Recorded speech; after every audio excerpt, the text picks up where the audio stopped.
কিশোৰ, তুমি সোনকালেই সুস্থ হোৱা। সম্প্ৰতি কালিৰ পৰা সকলো সামাজিক মাধ্যমতেই দেখিবলৈ পোৱা গৈছে এইষাৰি বাক্য।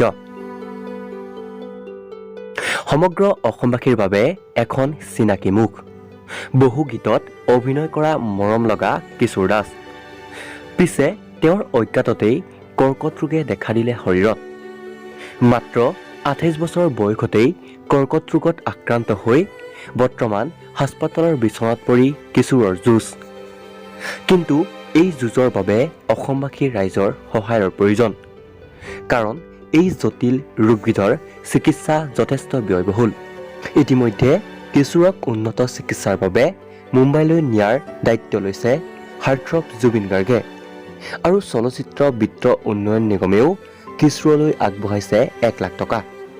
আৰু এতিয়া সকলোৰে এটাই প্ৰাৰ্থনা, কিশোৰ তুমি সোনকালেই সুস্থ হোৱা। আৰু আপোনালোকে যদি কিশোৰক আৰ্থিকভাৱে সহায় কৰিব বিচাৰে তেন্তে স্ক্ৰীণত আহি থকা একাউণ্ট নম্বৰ বা গুগল পে' নম্বৰসমূহত আৰ্থিক অনুদান আগবঢ়াবলৈ অনুৰোধ জনাইছোঁ।